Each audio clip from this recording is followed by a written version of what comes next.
शेतकरी मित्रांनो, उन्हाळी साठवणुकीचा गावरान कांदा जो आपण करतो, तर ह्या कांदा पिकाला पहिला खताचा डोस आणि दुसरा खताचा डोस, हे दोन्ही खताचे डोस या एकाच व्हिडिओमध्ये मी तुम्हाला सांगण्याचा प्रयत्न करतो. जय शिवराय. नमस्कार शेतकरी मित्रांनो, मी मिलिंद भोर स्वागत करतो तुमचं मिलिंद भोर आपल्या परिवारामध्ये, शेतीविषयक यूट्यूब चॅनलमध्ये. शेतकरी मित्रांनो, मी एक कांदा लागवड उत्पादक शेतकरी. माझ्या शेतामध्ये जे कांदा पीक करत असतो, टप्प्याटप्प्यानुसार कांदा पीक असल्यामुळं प्रत्येक स्टेजनुसार व्हिडिओ या तुमच्या समोर घेऊन येत असतो. आणि आजच्या ह्या व्हिडिओमध्ये उन्हाळ साठवणुकीचा जो गावरान कांदा चावडीमध्ये ठेवतो आपण, तर ह्या कांदा पिकाच्या लागवडी आता चालू आहेत. काहींच्या लागवडी झालेल्या आहेत, तर काहींच्या लागवडी आता चालू देखील आहे. मग अशा टायमाला खत व्यवस्थापन करणं हे खूप महत्त्वाचं असतं. आणि हे खत व्यवस्थापन कधी करावं, कोणतं करावं?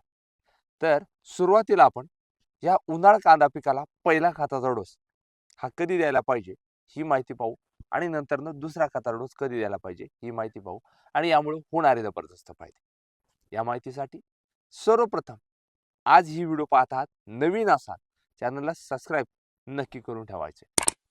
तर शेतकरी मित्रांनो, उन्हाळ साठवणुकीचा कांदा पीक आपण ज्यावेळेस लागवड करतो, तर लागवड झाल्यानंतर जे आंबवणीचं पाणी देत असतो, म्हणजे पहिलं पाणी देत असतो लागवड झाल्यानंतर, तर हे देते वेळी ह्याच टायमिंगला आपल्याला हा पहिला खताचा डोस द्यायचा आहे. कसा? लागवड केली, लागवड केल्यानंतर जे वावर आपलं, ज्या चिरा पडल्यात, भेगा पडल्यात, म्हणजेच पहिलं आंबवणीचं पाणी 10 दिवसांच्या दरम्यान, 15 दिवसांच्या दरम्यान, प्रत्येक शेतकऱ्याच्या शेतानुसार, जमिनीनुसार हे देत असतो. या वेळेस आपल्याला घेतेवेळी 14-35-14 एकरी एकच बॅग घ्यायची. यामध्ये आपल्याला 24-24-0 हे खत घ्यायचे. यामध्ये घेताना आपल्याला सल्फर घ्यायचं एकरी 10 किलो. तर यामध्ये मिक्स मायक्रोन्यूट्रन अन्नद्रव्य ही घ्यायची, जी 10 किलोमध्ये येतात, 20 किलोमध्ये, 30 किलोमध्ये येतात, याप्रमाणे घ्यायची. आणि हाच पहिला खताचा डोस तुमच्या उन्हाळ कांदा पिकाला करायचा. लक्षात घ्या, आंबवणीच्या पाण्याला जमीन ज्या भेगा पडतात, तर ह्या भेगांमध्ये खत गेलं पाहिजे, जेणेकरून खत तिथं राहील आणि तुमच्या पिकाला लागू पडेल. नाहीतर काय होतं, की लागवड केली, पहिलं पाणी भरलंय व दुसऱ्या खताला पाणी देतात, खत भरतात आणि पाणी देतात. मग काय होतं, खत वाहून जातं शेवटला. तर असं व्हायला नको. आंबवणीच्या पाण्यालाच हे पहिलं खत व्यवस्थापन करायचं. आता शेतकरी मित्रांनो, उन्हाळ्यात कांदा पिकाला दुसरं महत्वाचं खत व्यवस्थापन कधी करावं आणि कोणतं करावं? तर लक्षात घ्या, कांदा पिकाला तणनाशक फवारणी झाल्यानंतर, म्हणजे पहिला खताचा डोस झाला, तणनाशक फवारणी झाली, आणि तणनाशक फवारणी झाल्यानंतर काय करतो आपण, की कांदा पीक आपलं 30 ते 35 आणि 40 दिवसांच्या दरम्यान असेल, त्या टायमिंगला हा दुसरा खताचा डोस द्यायचा आहे. हा देते वेळी 10-26-26 एकरी 2 बॅग.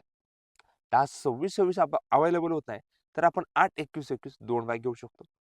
यामध्ये तेच sulphur 10 kilo, mix micronutrient 10 kilo, 20 kilo, 30 kilo, काय तुमच्या दुकानदारात अवेलेबल असेल ते घेऊ शकता. आणि यामध्ये आपल्याला टीएसपी घ्यायचे, ट्रिपल सुपर फॉस्फेट, हे घ्यायचे, आणि हेच तुमच्या कांदा पिकाला दुसरा खताचा डोस द्यायचा. आता कांदा पिकाला पहिला आणि दुसरा खताचा डोस दिल्यामुळे होणारे फायदे. पहिलं खत तुमचं लागू पडणार आहे, त्यावेळेस पातींचा फुटवा निघणार आहे, ताडमाड पोगर जाड होणार आहे, आणि एकंदरीतच काय जोमदार जबरदस्त जी तुम्ही रोपांची प्लांटेशन केली, तरी 100% रोपं जगून सशक्त जोमदार वाढ होणार आहे कांदा पिकाची. आणि दुसरा खताचा डोस तुम्ही दिल्यानंतर त्यावेळेस देखील ताडमाड पोगर जाड होणार आहे, पण साईज कंद व्हायला मदत होणार आहे. आणि एकंदरीत जेवढी तुमची कांद्याची पात रगाट, जेवढा दांडमांड पोगळ रगाट, तेवढंच पुढे जाऊन त्या पातीतला रस खाली उतरवायला मदत होते आणि कांद्याची साईज होते.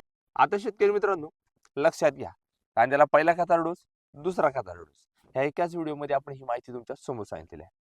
लक्षात घ्या, मुख्य अन्नद्रव्य, इतर अन्नद्रव्य हीच आपल्याला घ्यायची यामध्ये, आणि तुमच्या कांदा पिकाला याचा वापर करायचा आहे.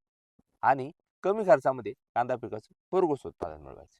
ही माहिती आवडली, अजून मिलिंद युट्यूब चॅनल सबस्क्राईब केलं असेल, सबस्क्राईब नक्की करायचं. समोर घंटा ऑल ठेवण्याचा प्रयत्न करायचा आहे. तुम्ही आपली ही व्हिडिओ कुठून, कोणत्या तालुक्यातून, जिल्ह्यातून, गावातून पाहता, कमेंट्स नक्की करा. धन्यवाद. जय जवान, जय किसान.